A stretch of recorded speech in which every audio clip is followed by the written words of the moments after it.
Media Company business. Thank you very much.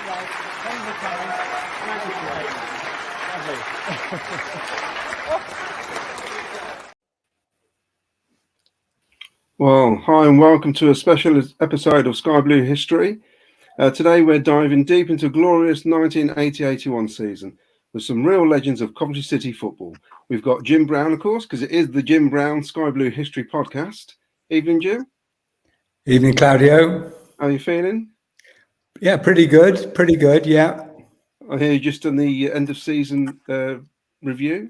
Yes, it's finished and it's gone to print, so that's a stressful few days over for me. Brilliant. We've also got Steve Phelps, author of the thrilling 29 minutes from Wembley, giving us an inside scoop. And at last but definitely not least, we've got the man himself, Garry Thompson, one of the shining stars of that unforgettable season, ready to share his insights and memories. So just settle in and listen in, basically. I'll start with you, Steve. I mean, 29 minutes from Wembley. Why did you choose that season? It was off the back of doing the Cup Winners book, and the publishers had sort of spoken to me about, other success stories that we'd had, and of course there wasn't a huge amount to roll off. So it started with a chat with Andy Blair, which quickly went into Garry, and then all of a sudden it started to snowball, and every single player was involved. So we took it on from there, and I think they all felt they had a story to tell. That was the common theme. And looking at the season, I was just looking back at it the last week or so when we decided to do 80-81, and a lot went on. And Garry, you were a major factor in that season, and a hero to many a young Sky Blue. One myself, and of course I think I've showed you this before. My Subbuteo player.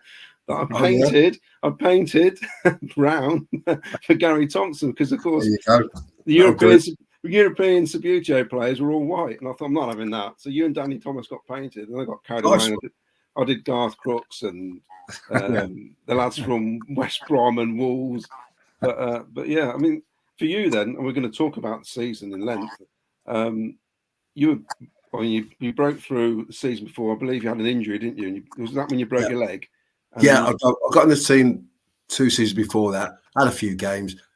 Then I broke my leg, and then I was out for the best part of a year. I came back. I finished the season 80-81, as it were, or 80, whatever. I finished that season, played a few games, and then really it all kicked off for us all. I think there was a changeover of a lot of players. The older ones moved on, and it was the likes of the young ones you could see in the picture. There was a very, very young side, to be fair, but that's some good players. Gary Gillespie, I mean, I always rave about Gilly. He was by far, I think, the best player we had. He was different class. The likes of Paul Dyson as well, Andy Blair. We had some good players.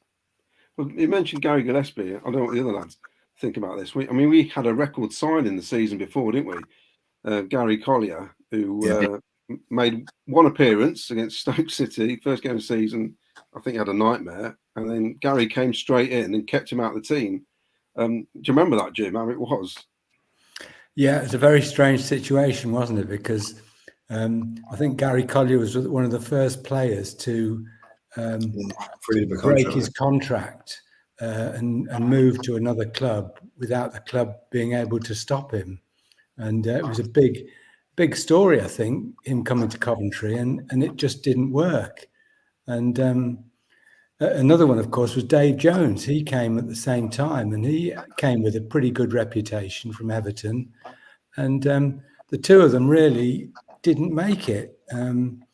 I do see Dave Jones because he always plays in the golf days. A very good golfer, and he doesn't have many nice things to say about Gordon Milne, to be honest, and still says he doesn't understand why he bought him and Gary Collier. So it was a strange one, wasn't it, Gary? Yeah, I mean, they came into the club. Obviously, Gary Collier came as a bit of a name, like a freedom of contract, but his value was, say, 200-300 grand or something like. And as young kids, we're looking at the likes of Gary Collier. Dave Jones came in. Dave Jones I played against. He played for Everton and he played left back or centre back. very, very physical, but well read the game really well. So I thought they'd fit in perfectly. But came and never really got a squeeze, never got the opportunity to play that much. It was one of those situations where they can count themselves very unlucky. I mean, a lot of young lads got in the team, but for us, they were decent footballers. It just never really works out for them. How old were you, Steve, in 81 then? So 80-81 was my first full season watching. I was 6. So right. I can my first City memory was Paul Dyson's header against Liverpool, January 80. That's right. That's the first one, followed then by the FA Cup final of 1980, West Ham Arsenal, and then rolling into 80-81. Yeah. And then we beat Arsenal early on.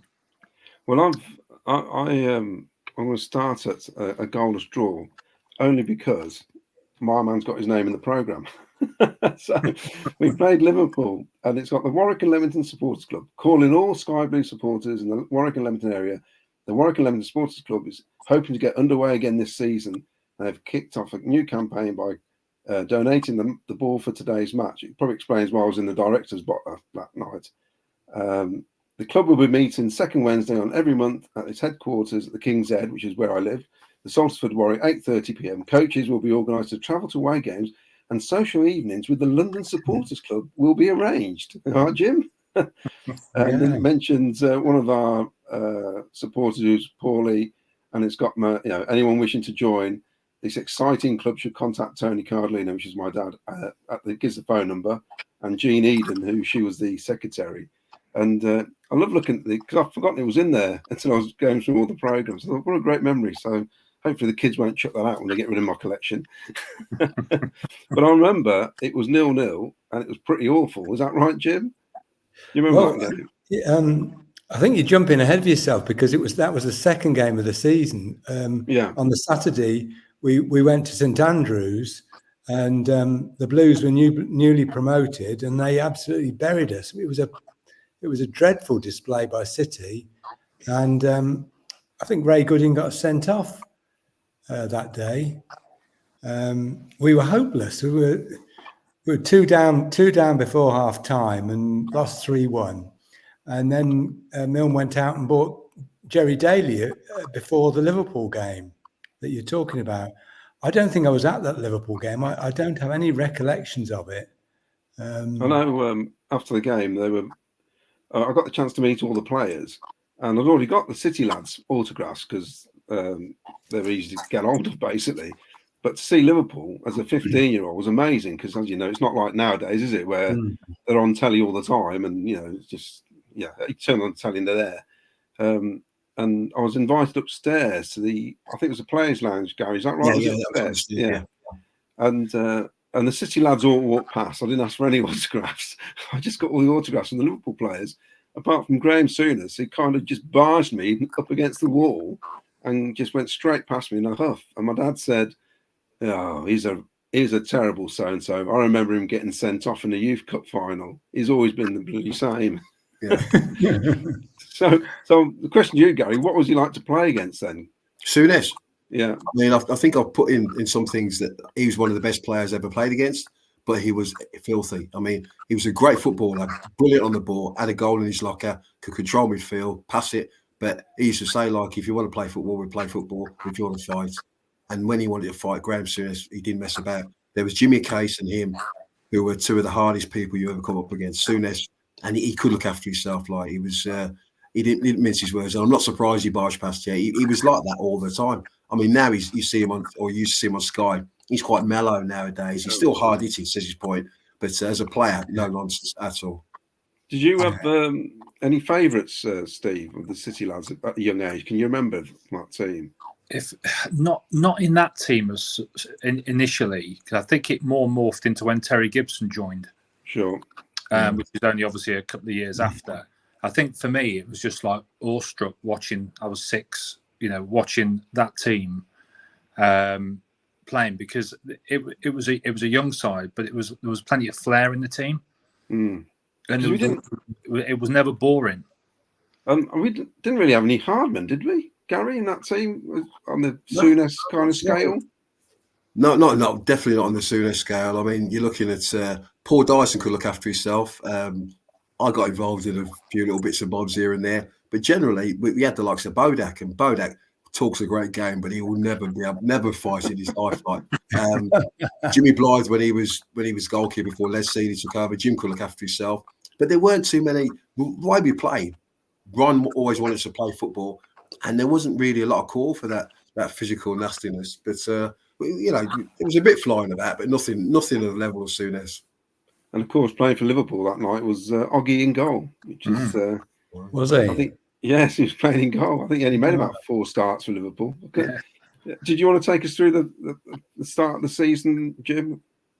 Well, yeah. The other thing to mention is that Ian Wallace had been sold that summer. Yeah. You know, for £1.25 million, and the club didn't spend the money. I think it became known as Ian Wallace paid for the Sky Blue connection, didn't it? That was a rumour. You know, you think, was that an opportunity missed? But on the other hand, you know, we had this fantastic group of players coming through the youth scheme, who basically all 11 of them came through to the first team. So did they need to spend £1 million on new players? They did buy Jerry Daly, to be fair, but I think he was only 300,000. Well, I'd be interested to know what Garry thinks about the Wallace sale. What he feels about Ian Wallace going. I got in the team, and obviously every time I got in the team, Fergie was injured, so I played with Ian Wallace most of the time, or a lad called Donald Murphy. But Ian Wallace for us was a top striker. Wasn't ridiculously quick, but he was very strong, great low centre of gravity, could use his arse and get himself around people, but he was a great finisher. So the chance to play with Wally was excellent. He talked to me all through the game. He was brilliant. And as you say, like the likes of Fergie was going to go, they decided to go with a lot of young kids. And like for us, it was an opportunity. We didn't see the possible downfalls. I mean, you'll talk about the season, and we must have got walloped a few times, but we were just full of enthusiasm, wanted to play, wanted to develop, score goals, whatever.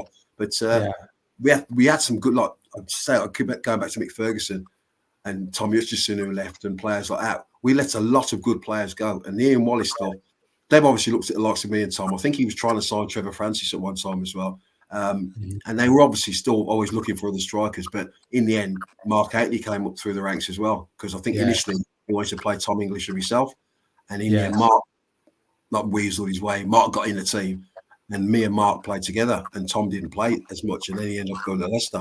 But, well, I mean, it was just a time of change, a transition, a change over young kids taking over from the older players. But for us, it was exciting. We didn't think of the consequences, or we could get relegated or whatever. We just wanted to enjoy it and get our chance. Yeah, I guess it was a big gamble by the club or Gordon to sell Wallace, and also, you know, just a few weeks into the season, Tommy Hutch was sold with Bobby McDonald as well. Yeah. So it's 2 really experienced players being allowed to leave. So he must have had a lot of confidence in you youngsters, mustn't he? Well, Gordon trained with us a lot. And then Ron Wiley always trained with us all the time. Ron was always bullying us all the time. But Ron, they must have they looked at us and thought these kids could develop. Now, they obviously needed us to develop really quickly to stay in the what is now the Premier League. But as you say, now you think about it now, that would never happen. They talk about Man United and the Babes and all that, and the Gary Neville crew after the Busby Babes, as it were. But generally, that stuff does not happen. But we didn't even look at it like that at the time. We didn't even think about it. This is opportunity. We want to go and do our best. But now I look at it now, we were so fortunate to get that opportunity, that group of players, and then them go, all right, we'll let them go and we'll kick on with these and really believe that we could do the job. It makes you wonder what was in the reserves, because normally it'd be the kids in the reserves, wouldn't it, with a couple of old heads. So we must have had quite a few old heads in the reserves. Well, it was Gary Collier and Dave Jones for a start. I think they had a kid called David Bradford who came over from America as well. That might have been a year later, but Bradford and Dave Jones were top buddies together. They were always up to all sorts, and David got into all sorts because he never played like. But we had Bradford. I think he played a couple of times for the first team, but he was in reserves as well, an awful lot. So yeah, just the other things about the early stage of the season, we had that home game with Crystal Palace that was on Match of the Day, where the ball went into the net and came out, hit the stanchion and came out, and the referee didn't see it. Oh, as Jimmy Hill called it, the staunchion. He kept saying staunchion on Match of the Day. I was actually sat in a box, the ground level boxes. Do you remember those at High School Road? Yeah. My dad had somehow got me an apprenticeship at a company in Warwick called Durr Limited, a sheet metal fabrication firm. And they used to drink in my dad's pub, and they invited us to the box. And we had a ground level view of that goal, and we knew it went in. You'll probably tell me, Gary, you all knew it went in. Well, I've got a fantastic photograph of the ball inside the goal. So talk us through the whole situation. Well, we used to play on a Saturday, and on a Monday we used to dread it because we train in the morning, and good or bad it'd be, depending on the result, it'd be a tough training session, whatever. But in the afternoon, Ron Wiley would get us all together, and we'd have to watch the video of the game. And he stopped the video, and he'd go back and forth over every mistake and all that. And all we come out with, the ball went in the stanchion or staunchion or whatever. But Mick Coop's reaction, because Mick Coop's the one that clears the ball straight away and carries on as if nothing's happened, and everybody just carried on. But we all saw it went in, and we were just waiting for someone to pull us back and say, "Yeah, that's a goal." I mean, Clive Allen's shot won it, but no one could actually believe we got away with it. And then we saw it on the Monday, and Ron must have gone over it about 20 times because what led to the goal. But from my mind, Clive Allen, it was a wonderful strike, and it was a goal. But there's no two ways around it. The only way we got away with it because Mickey Coop just reacted quickly, ball bounced, hooked it away, and carried on playing. I think it wasn't long after they got rid of those sorts of hoops behind the goal, didn't they? They had to have the big pole going all the way down the back of the goal. But it's a fantastic. We do seem to get wrapped up in controversy, don't we? So it's always normally we're on the right end of it. Normally. The other early season game I wanted to mention was at Villa Park, and of course it was the year that Villa won the league. And they were very strong. We went to Villa Park, and Gary Gillespie got injured very early on. Right. And Danny Thomas came on as sub, and Mick Coop moved to centre defence, and Danny, for the first time, played at fullback. He'd always been a midfield player, hadn't he, Gary? Yeah. Well, Danny had a brother called Blinder. Yeah. He had a brother called Valmore, and Valmore was a left-sided midfield player who ended up playing left-back. Anyway, Valmore goes with Frank McGrellis. They go off to Hereford on loan or whatever, but then they end up signing for Hereford. Danny's the wonder boy. Right. I played for the reserves at 15, but Danny was an England schoolboy, and he was the one that was always tipped to crack on. he gets the opportunity, comes on at fullback, and he came on the pitch, and all he kept saying was, "They're trying to get rid of me." And we're like, "You're on the pitch. They're trying to get rid of me." Because he never played fullback, and I don't know what I'm doing here. They're trying to get rid of me. They used an excuse to get rid of me, and he had a stormer. And then bit by bit, when he showed what a good player he was, the position was perfect for him because he had composure on the ball. He could break forward, and that. But at the time when he played fullback, he thought that was it. That was the final thing. The club were going to get him out the door, and he's still only a kid at the time. But because everything had gone well for him in his early career, as it were, the fact that he wasn't playing regular, he did take it personal. Yeah, well, it wasn't long after that Mick Coop got an injury, and Danny became the first choice right back, and he stayed in that position right till he, for three seasons. So, and he was wonderful fullback, wasn't he? I still, if somebody asked me who's the best right back we've ever had, I will say Danny Thomas. I mean, I didn't see Graham Oakey play. By the time I got there, Graham Oakey had that bad injury, but Graham apparently was going to be a hell of a player. But the closest Mick Coop for me was legendary. Mick Coop, as an older player, calmed us all down, took us all out. Mick Coop was brilliant, but and Mick Coop was good on both feet and could play centre half as well. But Danny was the most complete fullback I played with, apart from Derek Statham I ever played with. Danny was different class. Yeah. So the sort of roof fell in, though, at the end of September when we lost 5-0 at home to Everton. Yeah. Lovely. And what Do you followed remember that that, as well? Gary? I don't remember. The funny thing is, when you get battered or things go really well, it's almost like you're shutting out your mind. I can remember good stuff, but I don't remember the other stuff. Didn't we throw away a 3-goal lead the following game? Brighton. Wouldn't that surprise me? Yeah. But by that time, the League Cup run was underway. We'd already won at Old Trafford. We had the strange thing in those days of a 2-leg second round. We had away at Man United, where we won 1-0. Tommy English scored the only goal. That's right. And then a week later, we beat them at Highfield Road with an Andy Blair goal. And then we went on to win at Brighton. I think that was Tommy Hutch's almost his farewell. So I think that was on the Wednesday night. Yeah, we won at Brighton, which was a good win. And then we got stuffed 5-0 by Everton. So that was I don't know what I say about the Everton game in the book. I think it was a bad defensive performance. You'd think so, wouldn't you, if it's 5 goals? Yeah. The thing was, with a young side, we were very, very attack-minded, wanted to go forward and play football. But we were always, when I think about it now, we were always right to get battered every now and again. Well, we're 4-2-4, weren't we, basically? Yeah. And you had fullbacks who overlapped the wingers.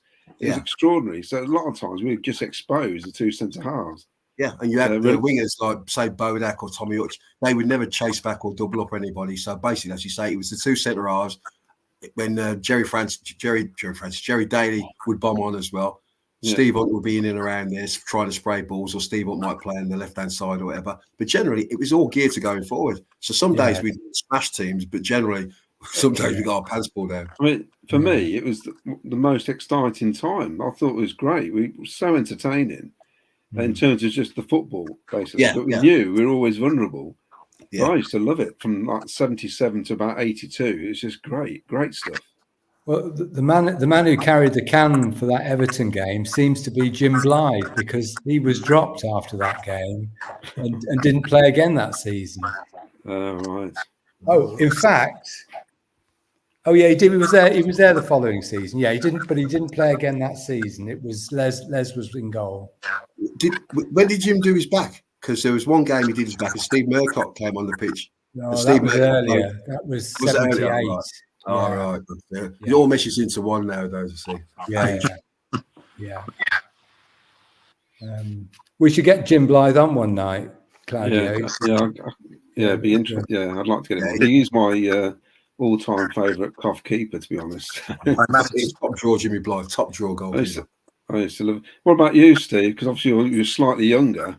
I mean, is anything resonating at all? It's difficult, isn't it, when you're only 6 or 7 watching? No, because I remember it well. I remember the 80s well. You know, I can remember every cup final in the 80s. It's when you get sort of into your sort of teens and working life or whatever that you start to forget.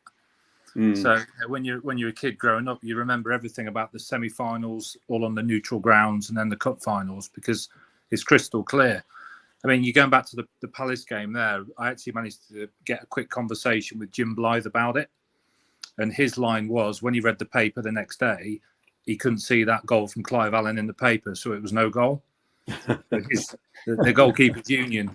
Yeah. But it was a great time because I'd known nothing else, see. So coming in to watch it, that was the first experience of a whole season, 80-81. And you look at some, Peter Bodak with his little chips against Leeds. You've got all the Tom English hat trick against Leicester in the mud. Yeah, that's right. Yeah. There's some really good memories as you go through. It was the big match revisited that you may have seen has been playing for about the last 3 years on Saturday mornings. They had Steve Hunt got that goal of the year in this season for the goal when he did a 1-2 with Garry against Birmingham. Yes, There's some really good football played on pretty dreadful pitches as well. How do you adapt then, Garry? When you look at the pitches now, which are basically you're playing on your front sitting room carpet, aren't you? I mean, you were at Villa Park last night, and it's incredible how that looks. You must be a bit of jealousy there, surely. Oh, we look at it now. I can't believe sometimes. I remember Ashley Young, who is a very, very good player for Aston Villa, and he played Aston Villa played Gillingham in a cup tie, and he was watching the ball kept coming out to him. They're spreading the ball out to him, and he was like that, like a cricketer. And we're like, what is he doing? And he couldn't judge the bounce of the ball because they play in the Premier League grounds all the time, and it's like a carpet, so it bounces true and all that. They go to a lower league ground, all of a sudden they got divots and all sorts, and they're like, oh, I can't really cope with it. And we're like, you're lucky. You want to play where we did 20 years ago. We just had to get on with it. Some of the pitches were actually a joke, but you walk out there and you just have to crack on. Yeah, it must have. I mean, it must have. Well, injuries that couldn't have been good for your ankles and your knees getting stuck in that lot. But nowadays, there seems to be a lot. There's cruciates and all sorts, but there weren't too many back when we played. And I don't know whether the grounds were softer or whatever, but we just seemed to plough on. They didn't, not to say bother us, because there were obviously bad injuries at times, but you just sort of seemed to crack on with it. And maybe we were very fortunate, but we trained well. We got looked after, but the pitches were a mess. And the groundsman, like Joe at Wrighton, wouldn't allow people on the pitch. He'd want to fight you if you go on the pitch, and you're like, this is our job. This is what we're supposed to do. Get on the pitch. Oh, you can't go on the pitch. This is my pitch. I worked on it. So they won't want you on the best pitch. They won't have you on it. But the pitches were a mess, to be fair. Did we play the reserves game still at Highfield Road then? Yeah, we did. Yeah. So it never got a break, did it? Really, all season. No. Yeah, and when we played, Highfield Road was one of the better ones. It was a nice pitch, to be fair, to some of them we played in. Well, I remember back in the day, Portman Road and Highbury was always the ones that came out on top of being great pitches. But I mean, ours in latter years was just terrible, wasn't it? It's like a beach, wasn't it? They were all better than Derby County. Derby County was an absolute pig of a pitch. Yeah. In September. Yeah. Yeah. Well, I think I told you, Claudia, the first game I went to see in 1962 at Highfield Road, there wasn't a blade of grass on the pitch. It was the end of season friendly, and it wasn't a blade of grass. I mean, locally, I played at Kenilworth Rangers ground at I think it's Pound Lane or Rouncil Lane, wherever it's called in Kenilworth, and we were excited. It's just all mud, but it was flat. We're just happy it was flat compared to the cow-pat pitches he played on at the parks and that. So we thought that was our Wembley, playing on a flat, muddy pitch. Yeah. So, as you're saying, Jim, we had some good results in the League Cup. Yes. Yeah, we were struggling, below mid-table in the league, but the League Cup sort of kept us going. We won 2-1 at Brighton. Tommy Hutch got a late winner, and then we had Cambridge United at home. And I remember that game well because I was walking. I don't know why I was late, but I was walking up the steps in the West Stand, and there was a massive roar, and Garry had scored in the first minute, and then we couldn't put them to the sword. They got an equaliser in the second half, and we had to go off to Cambridge for a replay. Is that the first time we played Cambridge? Have you ever? Oh, probably, yeah. Yeah, I can't recall ever playing them before. Because they only came to the league in the 60s, didn't they? Is that right? Yes, they did. Yeah, you're probably right there. But there was a buzz then, though. I think if you look at the attendance for that Cambridge game, it was 17,000. Well, in the league, the previous league game, we'd had 13,000 against Sunderland. So there was a bit of buzz already. I think the fact we'd knocked Man United out and Brighton out, two top division sides, got things going. So do you remember anything about the Cambridge games? Not a lot at all. I mean, around that time, I think, is that when I started sporting the thing on my hand? Because Larry May had stamped on my hand, and I ended up having, they were going to operate. Well, I did have an operation, and I ended up having to play with this. Roger Van Gaal gave me a hunter's glove, and it was rock solid. And he pulled it up. So I always had this white bandage on. But when the referee came in to check, he just seen me with the bandage, take it off, put this glove on, and it was like rock solid. And I played with that. And I remember using that season, and it became not my lucky charm, but I used it a lot. What was Garry? Before we move on, what was Roger Van Gaal? Great. What was he like? Because I loved him when he first turned up. Oh, it was brilliant. It was brilliant. I mean, as a player, he was small, but he was wiry, and he was quick, and he was quick of mind. He just never really worked out here. I mean, he came to Coventry. We all looked up to him, but fair play. He always took us out. He looked after us, introduced us to the Demon Drink. He was top bloke in that, and loved to play. But he was great with the young lads. He was fantastic with us. Like, and he'd always, I think he was trying to nick Jimmy Hill's wife at the time. And he was basically like, I think he enjoyed himself more off the pitch than on, should I say. He quickly glossed over that. That's what my dad told me. That's why we had to get rid of him, because of that very reason. we used to all meet up and then, we'll go to Heather, I think it was. We'll go to Heather's house. And obviously the daughter was there. So we go, right, we go in and they get us a few drinks and that. And Roger would always try and slope off with that. Like, and in the end, even Tom English, who had no conscience at all, Tom would be like, I think we get out of here because this can't end well. And he was right. You wonder why you all got sold. That's brilliant. Yeah, but Roger Van Gaal was a top bloke. I mean, for someone, because he played for Bayern Munich, didn't he? Someone who played at that level. Cologne. Yeah.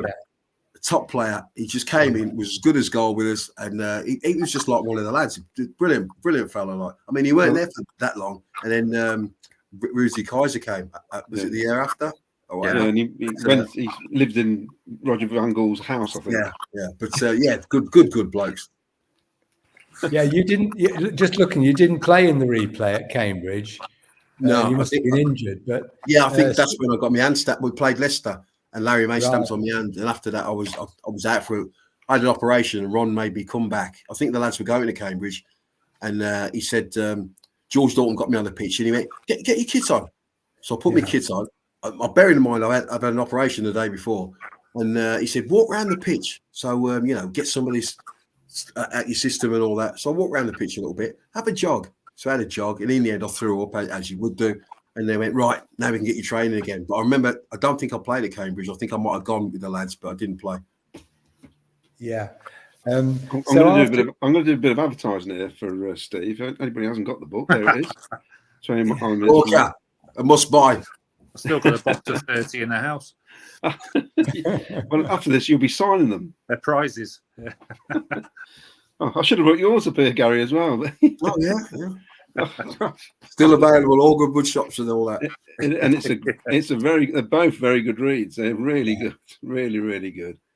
But have you got any recollections in your book about the League Cup, about this sort of period of Cambridge? Was there any stories in the? I think the main story, Bill, we spoke about was the semi-final, obviously, because I think the Watford one, we played Watford in the home. Well, we played them away, didn't we? And we drew 2-2. I scored 2 goals then. And on the way back, the coach has pulled over at Watford Gap, and he goes, Gordon's gone, go on, get yourselves a drink, and everyone's getting off the coach. And he went, you come with me. And I think, I'll see one. And I think he's going to sell it. I've got an offer for you. Because Tom English was always saying, someone's going to buy us. Like, so I walk off the coach, and he says, come to the back of the coach with him. Walk to the back of the coach. He grabs hold of my hand. And Louise, my first wife, she just had a miscarriage. Like, so he held my hand and said, oh, you got to get yourself to the hospital. But apparently she'd had it earlier that day. But she didn't want anyone to let me know because of the and the game got done and that, and we scored 2 goals, and then we played them again at Highfield Road, and we battered them. I think it was 5. That first game, Jim. I mean, I sat down at the side. My recollection of that game, about 3 rows from the front, and it was an incredible atmosphere at Watford that night. That's all I remember of it. And a lot of City fans weren't there. Yeah, I think we scored the goals, and all the goals were in the first half, I think. Yes, that's all I remember. And it was just such a tense evening. And it was in the days, because Watford was they were Division 2, weren't they? They were the league below us, I think. Yeah. Graham Taylor, the smash it forward, all action football. They'd hammered somebody 7-4, I think.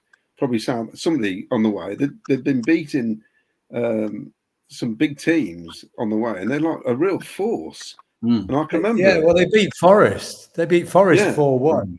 Yeah. And us being City fans know what we're like when we play lower league teams normally, because I think it was only the season before. I think we lost to Blackburn. I think, and they were Division 3. so we're used to it, and I just kept thinking they're going to do this. It's away at Watford. I can't see us coming out of this. And as a fan, I just remember just being elated that we got a draw away at Watford.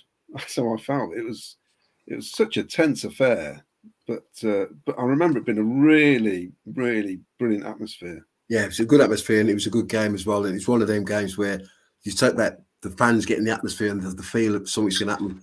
I think that game, a lot of us felt the buzz. We all thought, I'll tell you what, we're not that far away from actually getting ourselves towards Wembley. But that was the game, the 2-2 game at Watford. Then, so by the time we beat them at Highfield Road, the feeling around the city definitely was it was going to be our year. It was happening. Yeah, it was buzzing, and there were over 30,000 at the replay at Highfield Road. That was the biggest crowd of the season, I think. Well, before, other than the West Ham game. Steve, did Peter Bodak describe his goal to you in your book? What he did say was there's no footage. He's never seen any footage. I mean, I wasn't at the game. I was at the Cambridge one, but not the Watford one. Oh, really? School night. What do you remember the Cambridge home game? Yeah, the Cambridge 1-1. So I was at that one. I wasn't at Watford. But the Bodak's goal. I mean, it was, they absolutely destroyed Watford. It was to get a crowd like that as well. When you look back at those figures, at the start of the season, that programme I read out from the Liverpool game, he won an award, I think, in the pre-season tournament as best young player at some tournament. So there was obviously high hopes for Peter Bodak, and he was, from my memory, he was a bit of a will-o'-the-wisp, wasn't he, on the wing, and he could cross the ball, which is what you wanted. Yeah. Whereas I think you talk about Gary Bannister, where you weren't really keen on playing with him because he'd cut inside and want to shoot. And naturally, he ended up being a goal scorer, didn't he? That was his position. But Peter was perfect for you, wasn't he? Yeah. Well, John Neil Sinnott used to say, and Big John used to say as well, that they try to put Bodak with me as much as possible because he would always cross it. I mean, he'd take the lace out of the ball, but he'd always put the ball in. So I always knew what Bodak was going to do. With Bannister, Tommy Hutch and all them, who were very, very good footballers, they always want to come in on their good foot and always want to have shots at the ball, bend it or whatever. But Bodak, I knew it was coming. He used to call himself DHL and whatever. It's coming, the ball's coming, I'll deliver it. But Bodak was a very good player. And out of all of us coming through, I rave about Gillespie as well. Bodak's career, and he's got great stories to tell because he went all over the world and he played different places. But he's a crying shame. He went to Man City and Man United, and he never really worked out for him. But that was such a waste because he was a very good player. He played one game at United, and then Man City bought him to save them, and they got relegated. And he sort of laughs about that, and in typical Bodak style. He was also, Peter, down at Torquay when he played for Crewe. Do you remember when the Alsatian bit the Torquay player? Oh yeah. So Peter scored in that game when Torquay stayed up when the dog bit the player. He was there then. He's not taking credit for that as well, is he? He takes credit for most stuff, Bodak, to be fair. Like, oh no, he does. Really shy retiring kid. Like, he's a great crack. He is a good laugh on a night out. Yeah.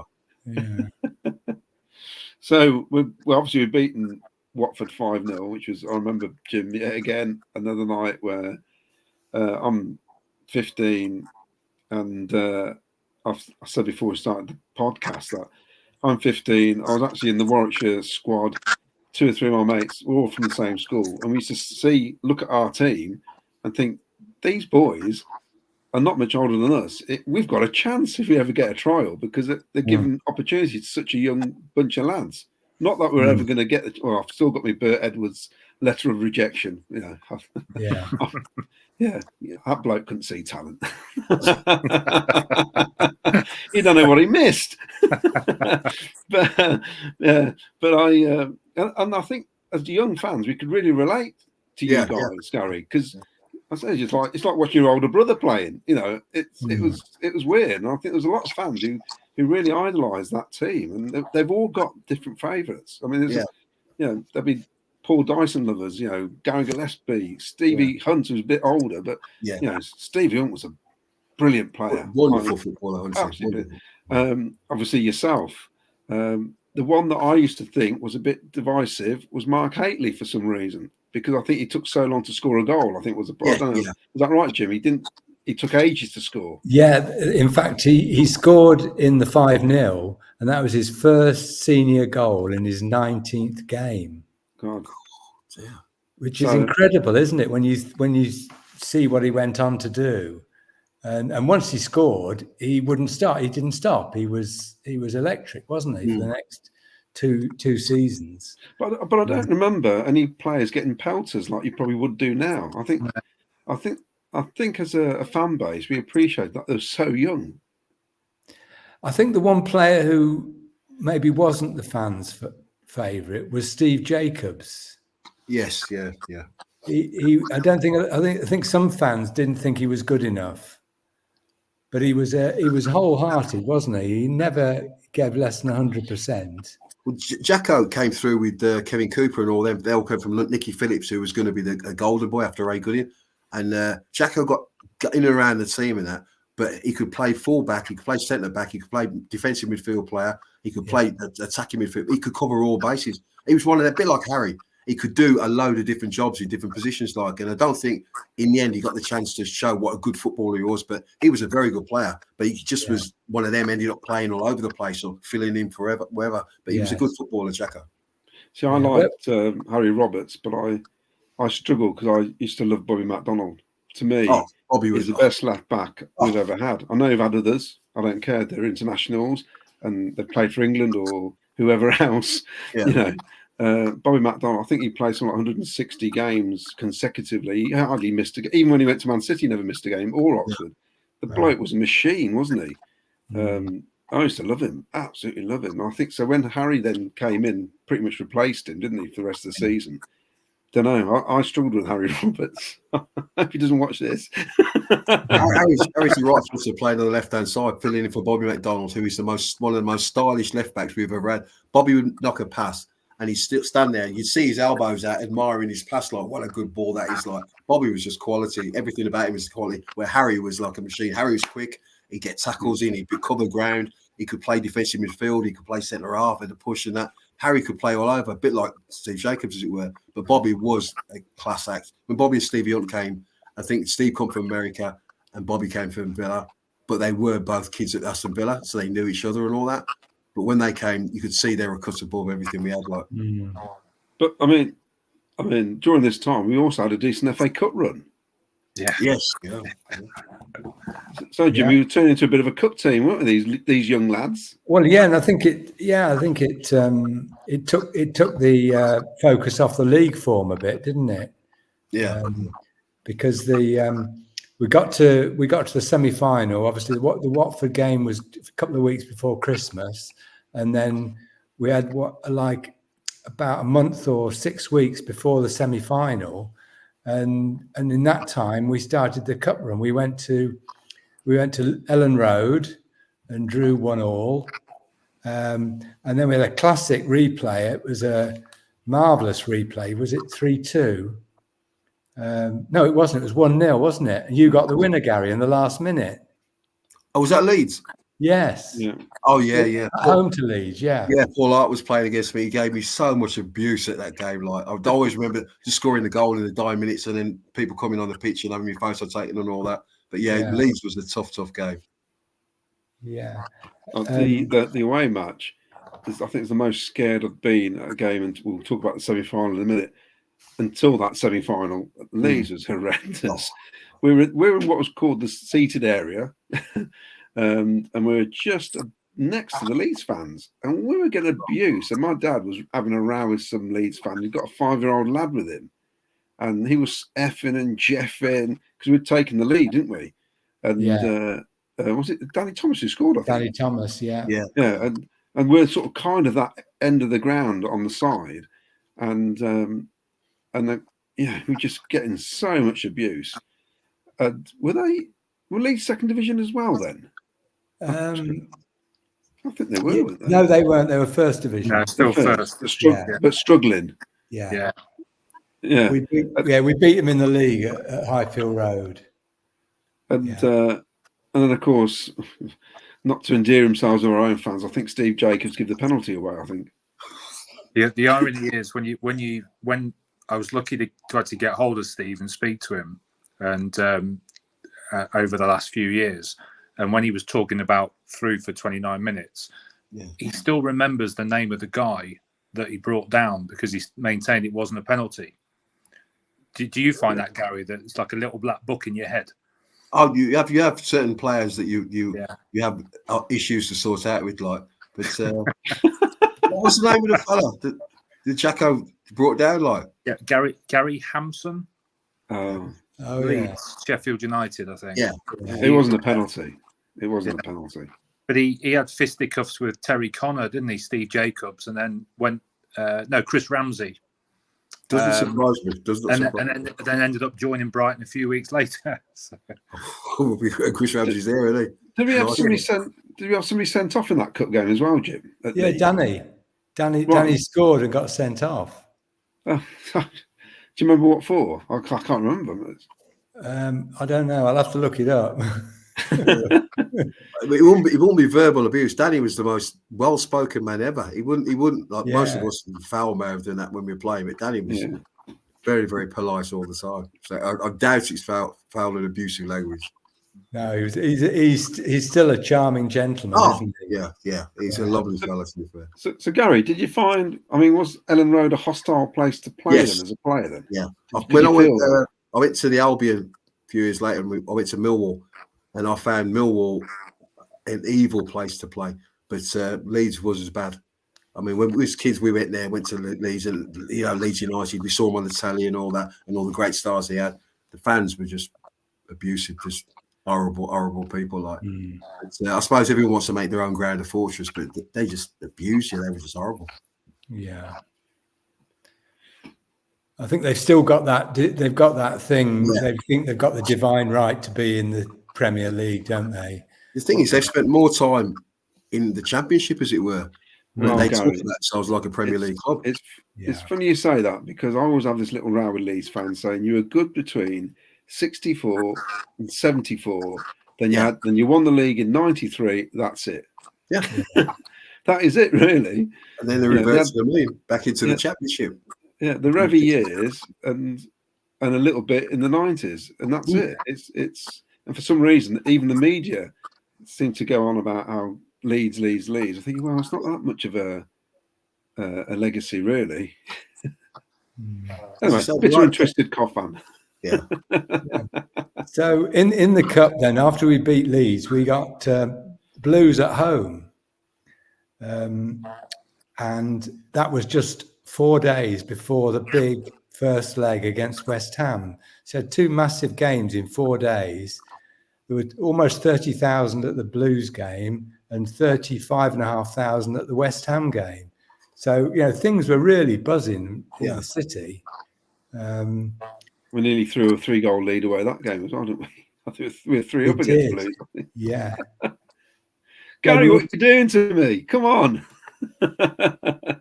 We were just attack-minded, I have to blame Dyson and Gillespie at the back. It's their job is to stop goals going in. That's what they get paid to do. Do you think it was naivety then? Do you think the fact they were so young? I mean, I think we were mentioned it yet. That's what you were saying earlier. Against Man City, exposed. I believe the youngest side ever to turn out for Coventry City, Jim. Yeah, that was at Main Road earlier in the season. They want the lineup. Yeah, go on. It was Seeley, Jacobs, Roberts, Blair, Dyson, Gillespie, Bodak, Thompson, Haitley, Thomas, Hunt. I'll tell you what, I'd have had Wembley against Man United the other week. Yeah. What a team that is. What a load of players that is. See, I think Jerry Daly was injured, Mick Coote was injured, so they'd have brought the average age up. Yeah. But I think it was 21 years and 58 days was the average. It's so young. Yeah, it's incredible, isn't it? If Mark Robbins did that now, they'd be going, what is he doing? Yeah. Going to Manchester City away with a bunch of 21-year-olds. Yeah. I mean, it doesn't make any sense. Like, the young kids could get that opportunity, and people could trust them, because basically there's still a lot of money involved if they get relegated or whatever. And for them to play such a young side and believe in such a young side, they can go and do the business. I think it's fantastic. So do you think? Sorry, Jim. Do you think Hutch and McDonald were just sold to try and balance the books a bit then? Because they would have been perfect to keep in the team. With those two in the team, we could have gone so much further. I think there was a problem with Bobby McDonald and Gordon Milner, wasn't there, Gary? Yeah.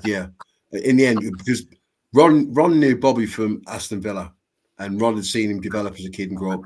Then I think They was arguing about money, the contracts, and all that. Bobby being a consistent, I think he played consecutively a ridiculous amount of games. Yeah, and I think he wanted recompense. He wanted a better contract, and he went back and forth for a little bit, and in the end, well, they both left because Coventry got to a point. If you earned a certain amount of money in Coventry, the chances were you were out the door not long after that, because they never really smashed the wage bill at all. No, I think with Tommy Hutch, I think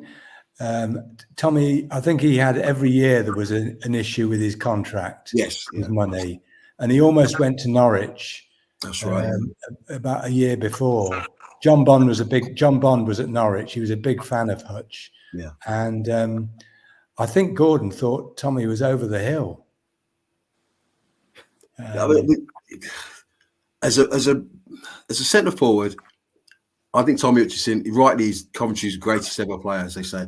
As a centre forward, though, at times he was an absolute nightmare because he just wouldn't throw the ball in. He'd dance over it, he'd check back and do all sorts but what a good footballer he was. But I can see, because Tommy would have been early 30s then, wouldn't he? Yeah. And I could see Gordon looking and thinking, well, he can't go on much longer. So I suppose they just looked to cash in on him. But he was one of the fittest kids we had at the club as well. I say kid, but Tommy was fit.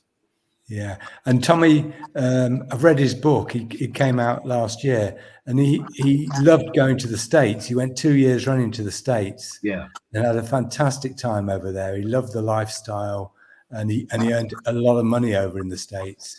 Oh. And I think that and John Bond probably paid him a lot of money to go there. Yeah, I mean, to be fair, the average wage at Coventry wasn't that high anyway. So I suppose a lot of Hutch need to get recompensed somewhere along the line, and as you say, the States would have made up for a lot of money that he probably lost by staying at Coventry City for as long as he did. So what would the highest earner would have been on back in the day then at the club?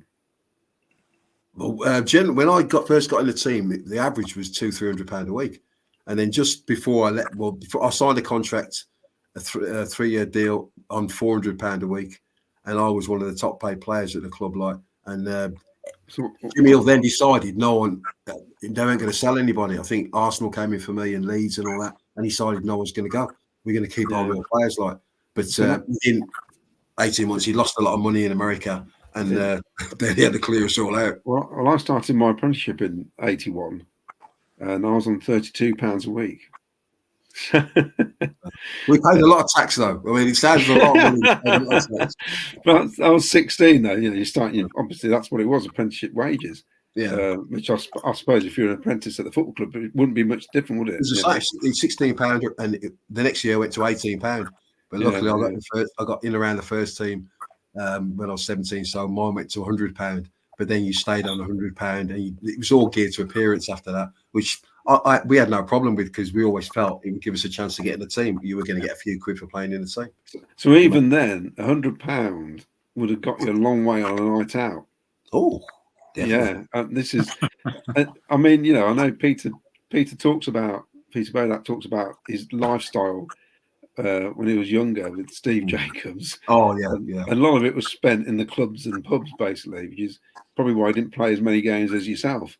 Yeah, Mr. George, there used to be, I can't remember, Harry's they used to call it that. There was 2 or 3 nightclubs in Coventry, and they was always out. They was always going drinking in places. Like, we'd go out, me, Tom English, and that. We'd have a lager, but we were just posing, really, trying to nick birds. But really, they was out, and they loved to drink and to socialise. But I can see why now, because it used to be like, I don't know, 80p for a pint or something. Yeah. In fairness, it's only 99p now in Wetherspoon, depending on what week it goes. Just going back to Tommy Hutch, he was 33 when he left Coventry. Right, yeah. So you can see why Gordon probably thought, And actually, he only played 40-odd games for Man City. Is that all? Before he dropped down to Division 3 with Burnley. Oh, right. So, it was...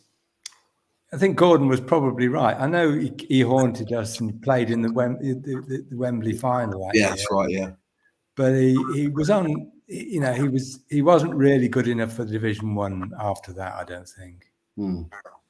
It's a shame, because he had so many. He came to Coventry, and as you say, the Norwich thing came, and he could have gone to Norwich, and then he stayed. And but he was such a gifted player, possibly. He gave me my biggest tongue lashings of my life all the time, but he kept us in check, to be honest. Did he? Yeah. So should we talk about the semi-final? Yeah, I think we should. Before we start, Gary, on that. Yeah. My brief memory of this before we got to the game was obviously John Lennon was assassinated in 1980, and the night of the semi-final, and I was a bit gutted at the time because I was a massive Beatles fan. The BBC were doing a massive documentary about John Lennon on the night of the semi-final, and I can remember thinking I wanted to watch this, and of course you couldn't record it back in the day, could you? And I was devastated I was going to miss it. Because I just thought we're playing West Ham, formality. You know what I mean? Yes, obviously went to the game, but in classic my dad style, we had 5 in the car. He'd got a Nissan Bluebird Estate. Me and 3 of my mates in the estate bit, the boot bit, just lying down. And every time we saw a police car, we had to duck down so we couldn't get stopped. But yeah, that was my memory about getting to the game. Obviously, over to you, Gary. This is your time to kind of shine. Steve will probably remember more of it because he's got the stories from Bodak and all the others. Like for us, we'll bring Steve in as well. Yes, for us, it was like we didn't know any fear. I mean, West Ham were, as you say, they've been in the final the year before. An older team, an aged team, as it were. But everything had been going so well, and we felt, especially at Highfield Road, we felt we could give anybody a good game, especially under the lights as well. So yeah, it was all set up nicely for us. And we were quite relaxed before the game. Ron came in and he was shouting abuse at people and ordering people about and getting on your toes and all that game. But we were quite relaxed about going into the game. And then we start the game, a beautiful night at Highfield Road. And the first thing I really sticks in my mind is, was it Billy Bonds had a header and Les trying to catch it and it slips under his body and he has a quick look, but the referee's already spotted it to the goal. And we're like, what's he doing? So then we 1-0 down and then it all sort of generates from there. Like, I mean, Lord knows what I'm doing. I mean, the BBC people now, they say to me like, what are you thinking? But all I remember, I could see them was having a throw and Alan Devonshire standing there and he's a good player. So I thought, well, they're going to give it to Devonshire. So I'm trying to tiptoe close to him. Devonshire's got the ball. He's coming onto his left foot. So I pink panthered him, nicked the ball off him. By now, I'm in the penalty area. And then I look up and Les is on his line. So I roll it back to the keeper, as you would do. So I look down, make sure I've got a good connection with the ball. I'm going to roll it back to the keeper. As I roll it back to the keeper, next thing, Leslie's standing next to me and he goes, keepers. And I went, and I fell on the floor. Like, obviously, I can imagine. My wife, my girlfriend at the time, who became my wife. So obviously, everybody's in uproar. Like, we're 2-0 down. I've just scored an own goal. So from there, like, it's like, oh my Lord, the whole thing's gone horribly wrong. Stevie Hunt, I think, is the one that picks me up and says, come on, get back into the game and all that. Like, but the rest of the first half is a bit of a daze. And when I'm walking into the dressing room, all I'm thinking is, Wiley's going to absolutely slaughter me. And all I was doing was trying to help out my teammates. So we go in at half time. Gordon Milne is really good about the game. He more or less says, like, you know, basically trust your teammates. You've come through a long way together. You're good players, blah, blah. And just believe in each other, help each other through and all that. It was one a strange conversation because you're expecting a massive bollocking because we are 2-0 down in a game that you fancy we give them a good game. But the second half starts and bang, we're bang at it. Like, I mean, I think it's Andy Blair plays the through ball to me. And I'd always tease Andy because Andy, when he made a pass, he'd spend 5 minutes admiring his pass. But once he's done his pass, he passes through ball to me. I've made me run. I've ended up knocking it past the keeper, ended up in the goal. So it's 2-1. All of a sudden, it's game on. Danny, maybe 10, 15 minutes later, picks the ball up. I think he comes in onto his left foot, smashes a shot, and the keeper parries it. And Jerry Daly, as Hugh John said, crumbs at the rich man's table. Jerry Daly taps it in 2-2. And before you know it, the place is buzzing. And all I can hear is noise of the fans and all that. Hunty picks the ball up. He's running with it. And I keep making angles, setting forward, giving the ball, like, you can bounce it off me and all that. And Hunty just keeps going. So I keep making angles. In the end, he gives me the ball on the edge of the box and he thinks he's getting him back. He's getting it back. No chance. I turn. And my first touch is just a little bit loose. He's getting away from me. I'll get around it. I smash it, goes in the net. And we become legends. Next thing I remember, John Sillett's on the pitch. And John Sillett picks me up. And then we go and wave to the fans. And it went by in a blur. It was like one of the quickest games I've ever played. My memory of you scoring that winner was your reaction, because you look like you're going to go absolutely mental, and then you kind of go, like that and go, calm. Yeah. And it was like an explosion, and then bang, I just went calm. Like, and my missus at the end, I mean, she saw it the next day because Hugh Johns, they interviewed us, Gary Newbon and that, after the game, and I'm looking at the girls and that, and Leslie's talking to me. Got my suit on, but I'm looking at the monitor because I'm actually looking really well. I'm like, damn, you're looking good, big man. And all I can hear Les say, I told him keepers. But yeah, I mean, it was a hell of a night. And like, I got my England under 21 call up from there. I got called up before, but I broke my leg, so I got me call up the following week as well. So my career was on the up. But it wasn't just all about me. That team came together that night. It was absolutely superb. And the sad thing was, if you keep that team together and you add a couple more players to that team, like, and I know we were naive and we got a few beatings in the top league that year, but you imagine that team in 18 months' time, I think it would have been different class. Is there anything in the urban myth that Les Seeley is a West Ham fan, and that's the reason why he let those goals in? Because that was going around for years, wasn't it? He is a West Ham fan. He's a die-hard West Ham fan. But Les, being Les, he was so competitive that if you tried to chip, like Bodak was always chipping goalkeepers, but then Les would chase him.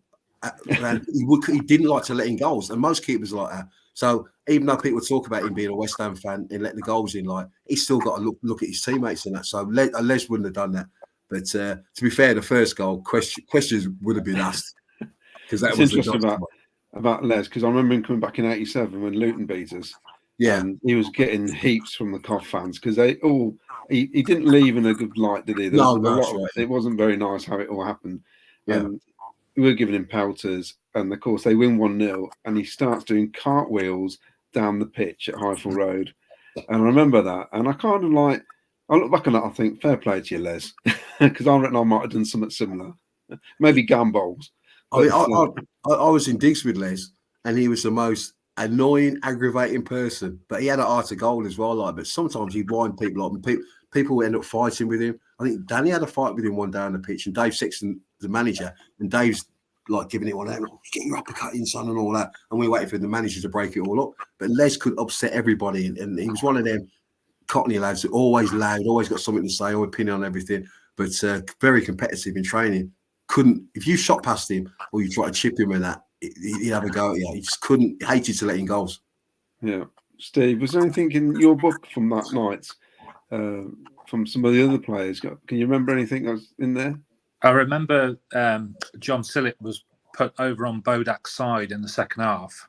Yeah, to sort of keep him under control and make sure that he played on the wing.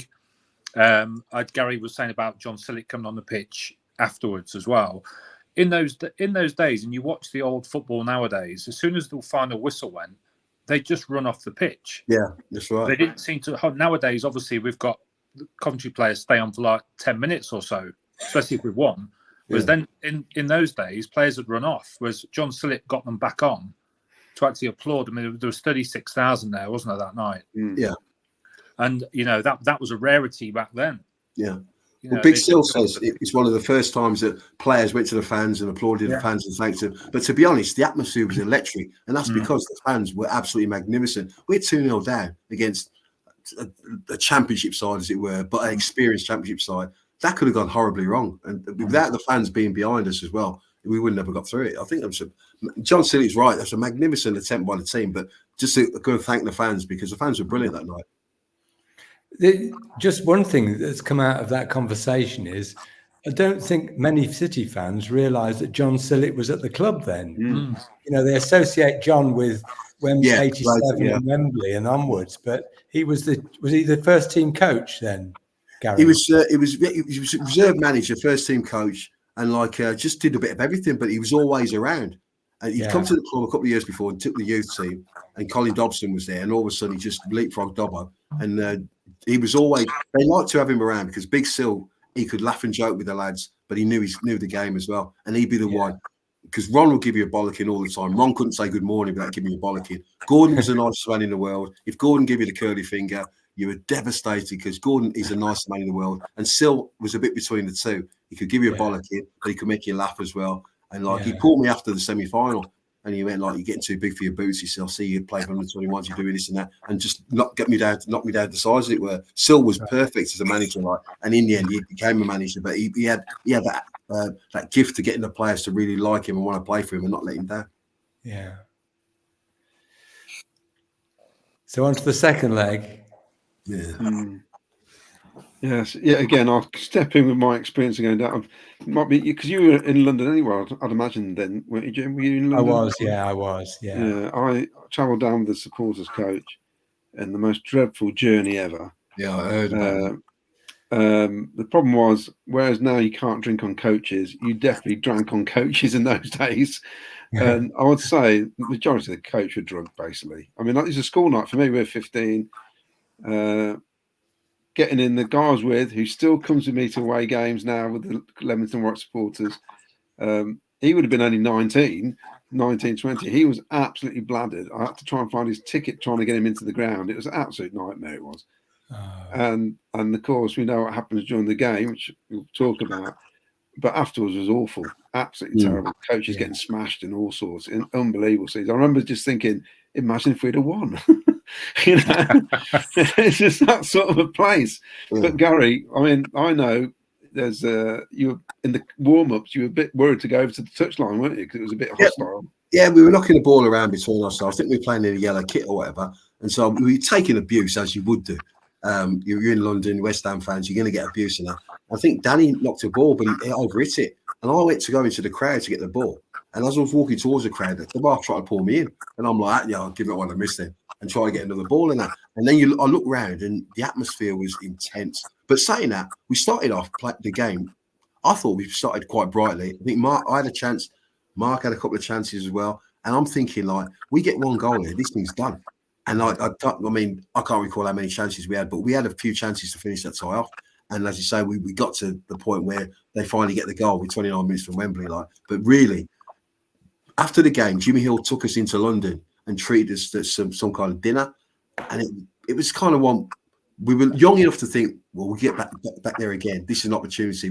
We've missed it. We'll get there again. But most of us never did. It was the closest we ever came. And it's sad because I feel the way we were set up, still naive in that, but one of us should have scored a goal to get us that bit of leeway against West Ham. And if we get the goal at West Ham, then the whole thing changes. Was there anything in your book from the other lads, Steve, about that evening? More so from David Cross, because I managed to speak to David Cross, obviously West Ham's number 9, who cleared Gary's header off the line with his bicycle kick in the second half. And they always, I know that a lot of the Coventry players didn't feel it was a free kick prior to Jimmy Neighbour's goal. Yeah, yes. You know, that was a common thing, that it wasn't a free kick, because it was Keith Hackett. It was very soft. Very soft at the time. Yeah, it was very soft. Yeah. I mean, even then, referees would get intimidated by the crowd as well. You know, Keith Hackett, as you say, was a renowned referee at the time as well. Yeah. He felt he bent a little bit that day. I sent Keith Hackett a message actually on Facebook. He's in the group that I'm in, and I just said Coventry West Ham second leg definitely offside. he replied with, "I gave what I thought was the correct decision at the time." And he's very good. He's on there a lot actually. Yeah. So, but I thought, there was a suggestion of offside, wasn't there? Yeah, there was. Because Steve Hunt was the furthest player. Was the last man, wasn't he? Yeah. Was he? Yeah. Actually, Claudio, I wasn't in London then. I was living in Cheshire. Oh. And I came down. I think I was working with a client in London on the day, but had to get home on the train that night, and I didn't get home till about 3 o'clock in the morning. Oh. And I just remember at the final whistle having to, we went out of the end. Which end would it have been? Was it the North Bank, the South Bank, wasn't it? Yeah. And the police didn't let us out, and they said, we're keeping you in for your own safety, because they could hear the West Ham fans outside waiting for us. They wanted to kill us. Yeah. Well, I was sat on a brick wall by our coach, and I could see some lads walking towards me, and of course their away colours were sky blue, weren't they? So they had sky blue scarves. Yeah. But I didn't notice the claret on it. They used to have a bit of claret on it, didn't they? And I thought it was just dark blue. We're talking, it's quite late, isn't it now? And I just looked up and gave them a wave, thinking they're Cov fans. They walked past and threw me over the wall. Brilliant. So there you go. That's my experience. it was the first time for me as a supporter to really understand the devastation of a defeat, I think. Yeah. Because, I mean, it would have been our first semi-final, wouldn't it? So Yeah. And it was a big occasion. And I think we just, such a sad ending, what could have been so promising. And of course, we still got 3 months of the season left, I think. Yeah. Yeah, and things went downhill fast after that, didn't they? Yes. I looked earlier at the records, and we after the League Cup exit, we only won 2 out of the next 11 games, and we got a bit too close, bit too close to the relegation zone. Yeah, and we had the cup game only a few days later, didn't we, at White Hart Lane as well? We did, right. yeah. And all I remember about that is sat behind the goal, and they got 3 stands. I think you all dressed. Were you in a porter cabin, Gary? You get changed in the porter cabin? I think we did actually. Yeah, because I think they knocked the stand down, didn't they? And it was another exit. And the sad thing is, had we beaten Spurs, we'd have had Exeter in the quarter final. Yeah, which I know, but I think it was Spurs were different in those days. They were a good side, especially at White Hart Lane. Yeah. But the after the semi-final, you look at it now, and it did obviously hit as hard as we thought at the time. I mean, I got my under-21 call. I played for the 21s and all that, but generally we were losing games. We were scoring too many goals. I think John Sillett did pull us a few weeks into that, and basically said you're gonna have to book up. And he got us. We were training hard anyway, but he'd get us doing extra training, working on the stuff we were good at. But it did get to a point where we needed to get something in the last few games. Otherwise, it was definitely touch and go. And then we got a couple of results at Arfield Road or whatever, and we obviously stayed up in that. But that's the making of a side. You come through a baptism of fire, as it were. Yeah. And all of a sudden, I look at that team. I think Jerry Francis come when Dave Sexton came the following year. Yeah. All of a sudden, we had, I felt like the makings of a good squad. They've got a year experience behind them now, and then you're looking to develop even further. I mean, away from home, we only had 4 wins all season. Well, I was looking at Wolves, Leicester, Palace, and Middlesbrough. And I think the game at Middlesbrough, that was after Middlesbrough won straight 9 games. I think we went there and won. Which, I mean, you wouldn't get a bet on that, would you? No, I mean we won the last 2 seasons. Middlesbrough. That rarely happened in those days. Yeah. Definitely. But then Liverpool only won 4 away games that season. So they finished about 6th, I think. Of course, Aston Villa won the league. Spurs won the FA Cup. Liverpool then went on to beat West Ham, didn't they, in the League Cup final? But I was noticing appearances, which I think this is pretty impressive. I don't know what you guys think. Yourself played 34 matches. Jerry Daly and Andy Blair, Jerry Daly 34, Andy Blair 35, Gary Gillespie 37, Harry Roberts and Paul Dyson were the most at 41 each, and Steve Hunt was at 40. That's a lot of games. It just shows... Yeah, and what must have been quite a tiring season, really, because they talk about now a lot of games, but the squad wasn't massive, was it at all? No, but we're young lads, and we recovered quickly. But also the training was good. It was lively and always kept us on toes. Ron's training was very, very good. The way him and Gordon worked, they didn't overwork us, as it were. So we did play a lot of football, but you never got to the point where you were completely shattered and that you thought, I need a break in that. But I think we just loved it. We just wanted to play as well. This was a chance for us, so we just enjoyed the chance we got. I've got an old Shoot magazine here. Oh yeah. Which and on the back it's got focus on Garry Thompson. For those who, there you are. So I'm just going to ask you a couple of questions, Gary. Yeah, sure.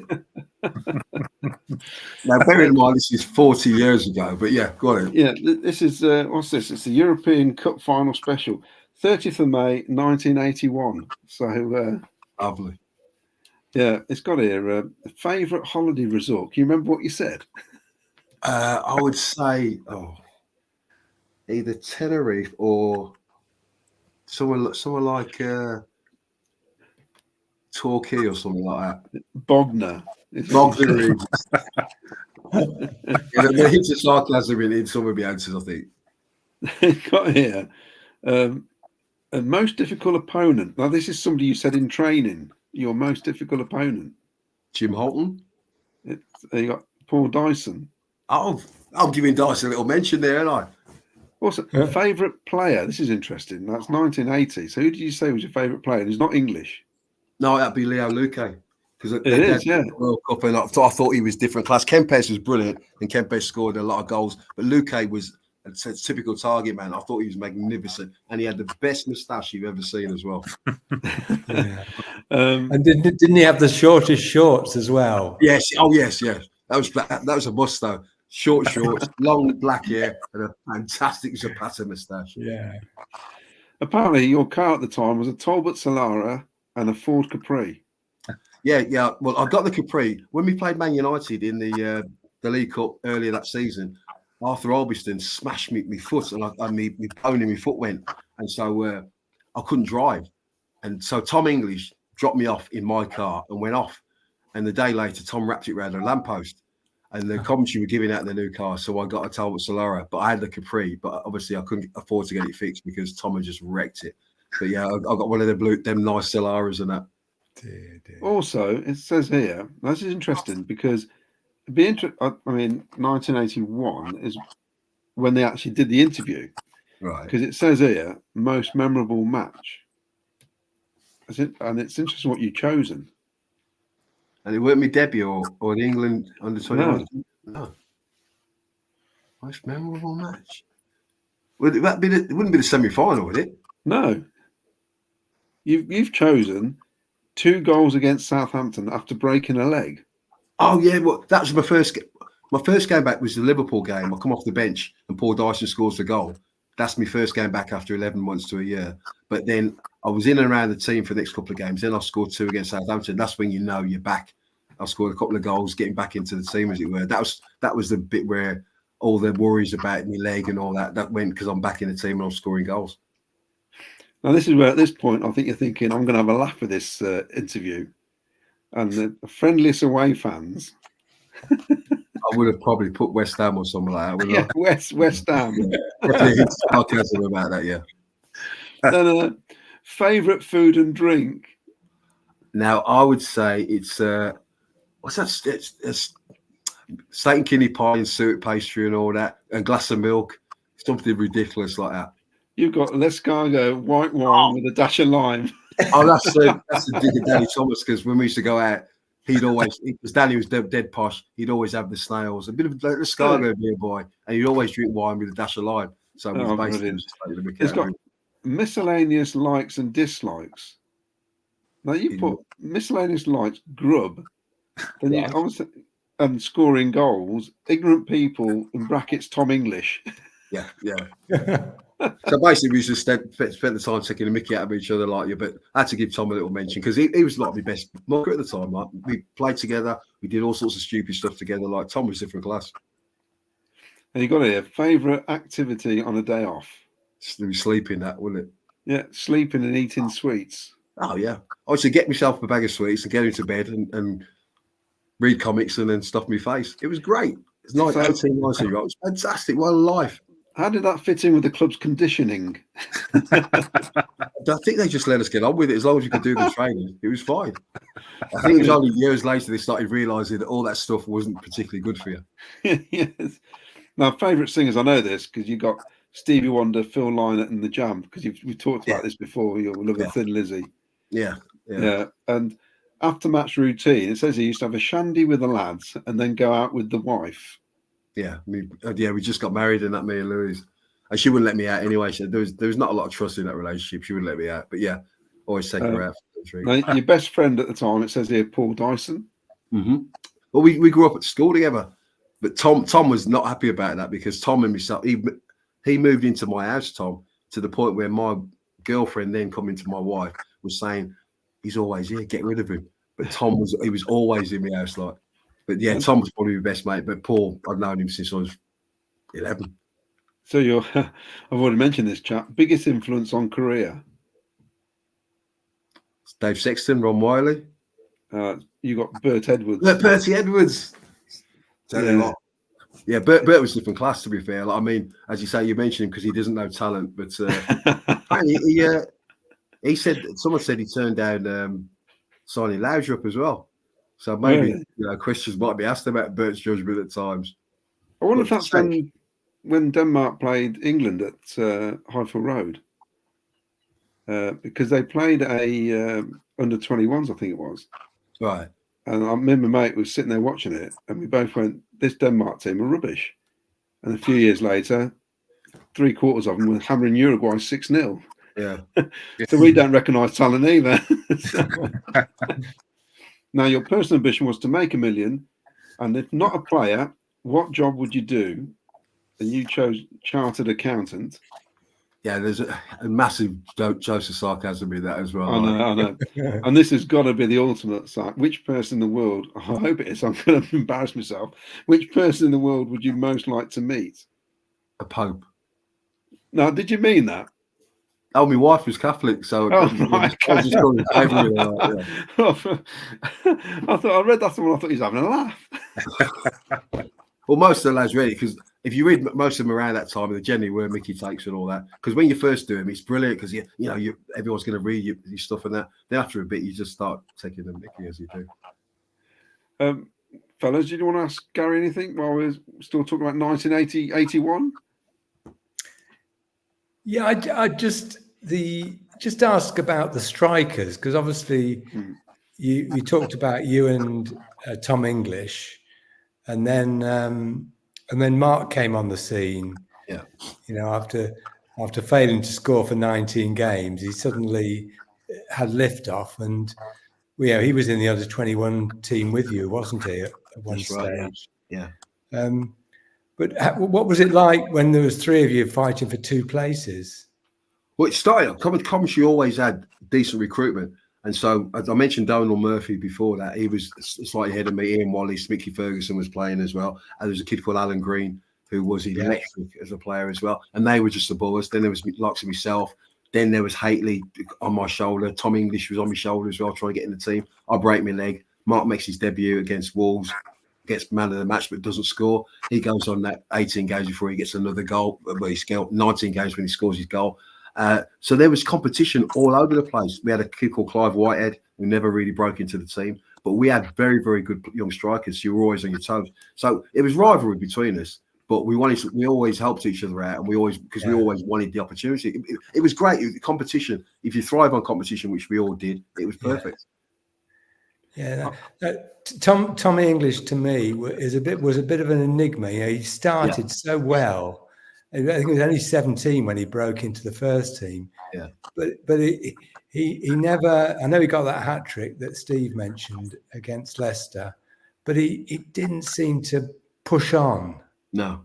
He ended up going to Leicester. But I love playing with Tom because he read what I wanted to do. And he knew where I was going to play the ball, or I'd chest it down for him. He'd come around in front of me, or he'd work on the flick-ons or whatever. Yeah. But we always spoke to each other. I mean, he called me Benson all the time because of the comedy show and that, the butler.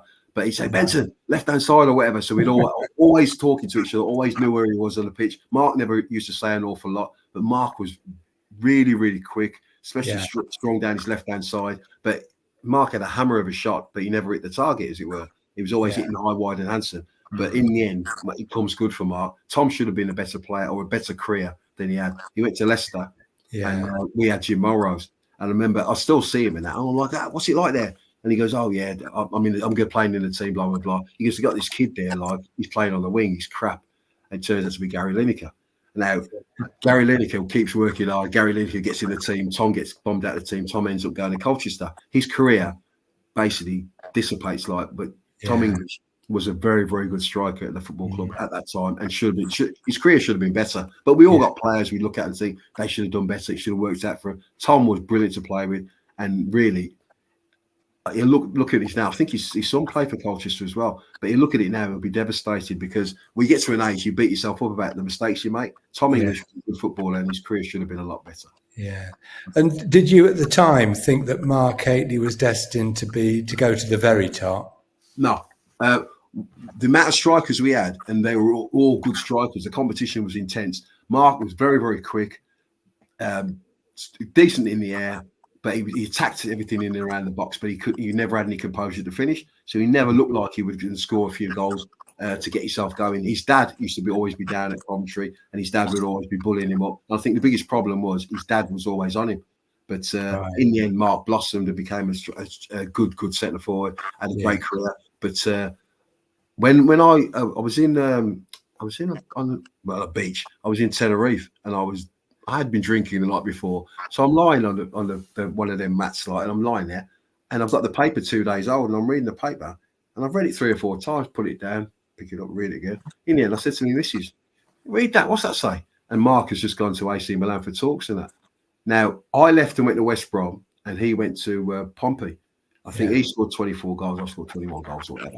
But he gets a move to West Brom, which was he gets a move to Milan, which is a lower division. But he was still young enough to play in the under-21s, and after his career just blossomed from there. But Mark was never the most aggressive centre forward. Yet they called him Attila the Hun, and he was a madman in Italy. They were scared to death of him. But he had a very, very good career, Mark.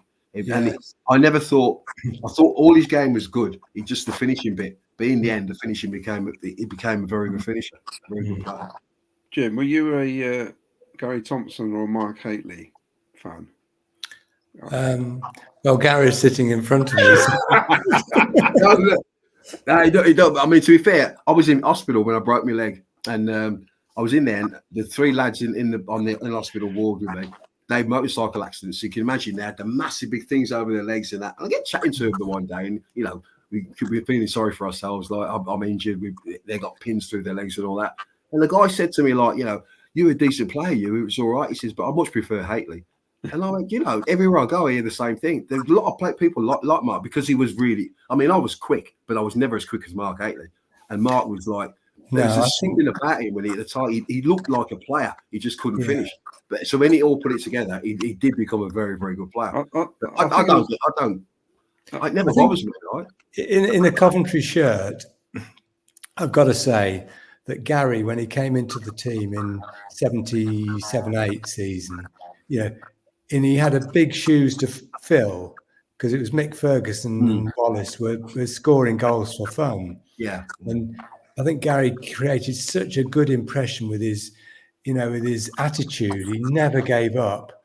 And I always remember the second season when I think he'd come back from one broken leg, and then he played against Man United at Highfield Road, and he ripped Gordon McQueen to shreds. Yeah. And a lot of young players come inside, and they take they don't blossom quickly. They take time to blossom. But Garry, to me, blossomed from the start. And that's what I remember about him. Mark, I always said about Mark in his early days, he's got to score goals. It's all very well, having being very, very fast and having a tremendous shot. But he's got to score goals, and he didn't. No, that's right. So for me, in a sky blue shirt, it has to be Garry. Yeah. Yeah, I was a huge Garry fan. I told him that before. And I always thought, Mark always looked like somebody who was going to leave, I think. I always got that impression. I think he thought himself he was destined for bigger things, not Coventry City. That's because of his old man. Yeah, I think Garry looked like a lad who's from King's Heath, basically. And I think that's where that aggression probably comes from. It's that kind of upbringing, isn't it? A competitive upbringing, and he just brought it onto the pitch. And I think as a fan, you just absolutely, that's what you want from your centre forward, wasn't it? It was, and it was different to Mick Ferguson, because obviously Mick was a very sort of stylish kind of player. He never really aggressive, was he? Mick Ferguson, very good in the air, good at layoffs, but he wasn't full on aggressive. Whereas Garry was. I think Garry used to look quite scary when he was younger. What about you, Steve? What was it, if you had the choice of the two? It defaults back to the Tom English bit. I know Gary's covered most of it there. Tom English was the only player I couldn't get hold of. Really? For this project, and I really wanted to speak to him, because he was. If you remember back to that era, I remember him turning up on the pitch once with a shock of blonde hair. Do you remember? Yeah. And he was just a bit different on the pitch. He never quite knew what was going to go on. Yeah. And I thought, I know he's probably about late 50s now, but I thought it would be a really good conversation to get hold of him. And I just couldn't get hold of him, or he didn't want to know, basically. So, which was a shame. Yeah, it's funny because his son was on The Only Way is Essex. So Yes. his son contacts me one day on Twitter, and he says, my old man wants to go to see you and Mark Hateley, want to do Legends Day. So I went, okay, well, we'll go to Legends Day. So the following year, I spoke to him. We've arranged to go to Legends Day. Tom's going to come. Mark's going to come down and all that. Something happens, Mark can't make it, but Tom doesn't turn up on the day.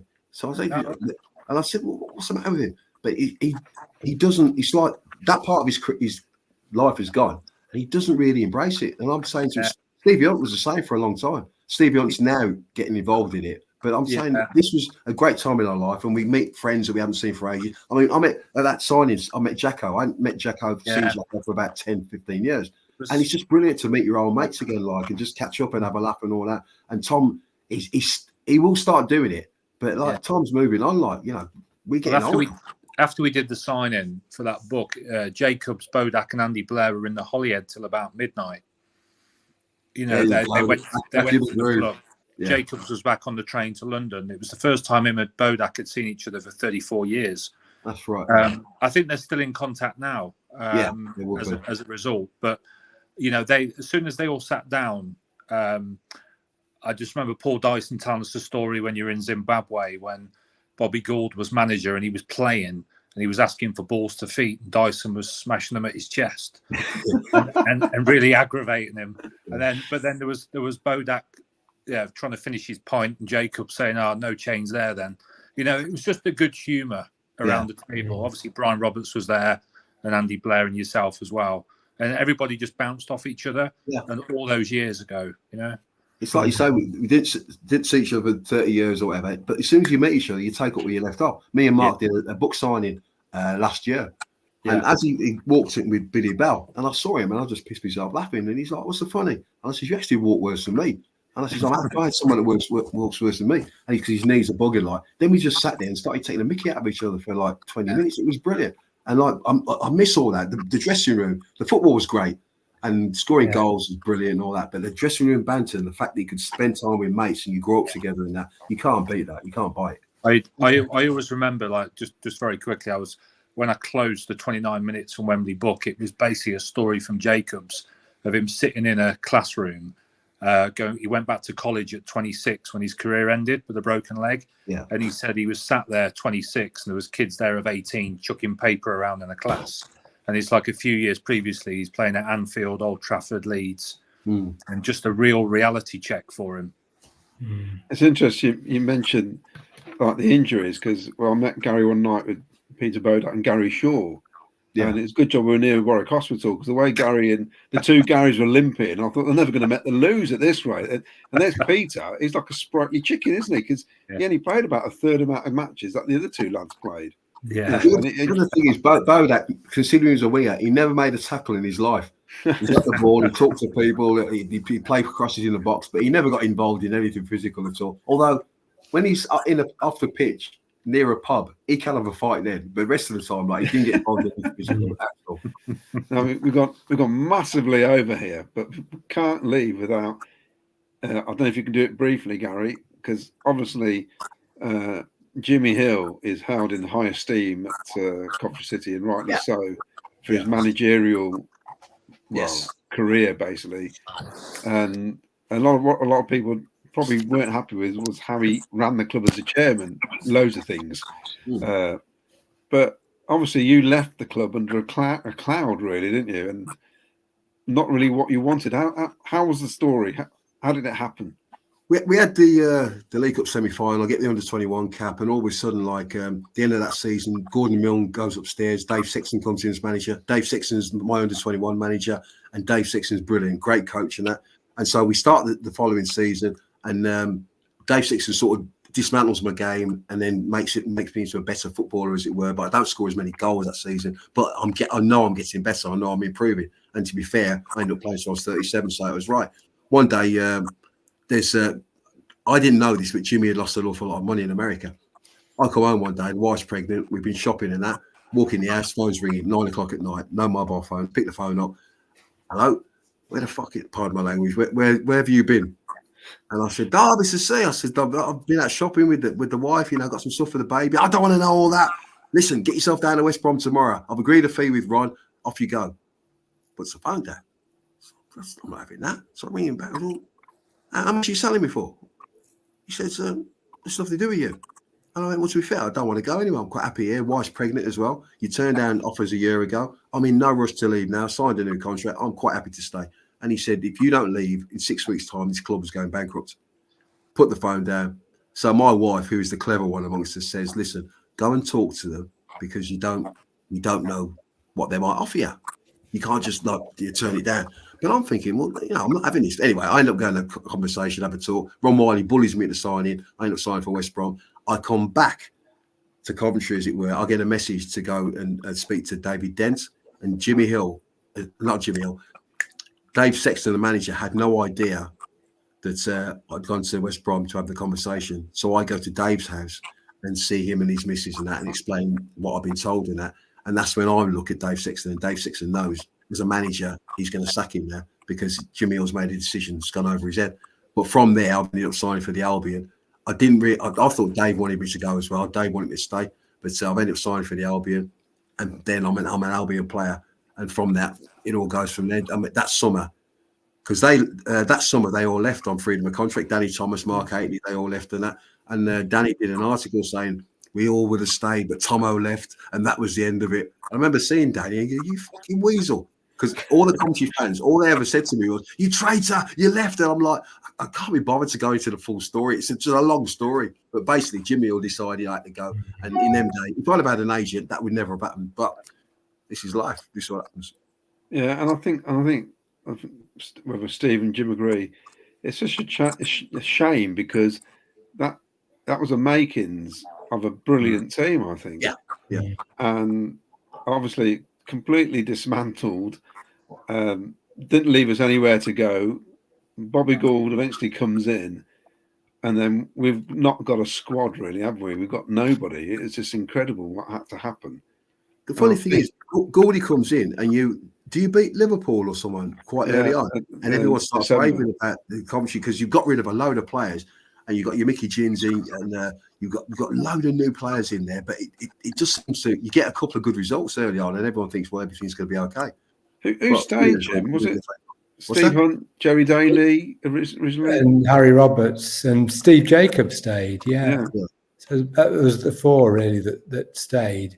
They had some youngsters like Ian Butterworth was there, and I'm trying to think who else, John Hendry and people like that. The fringe players. But Bobby Gould brought in players who 3 years later won the FA Cup for us. Trevor Peake. That's right.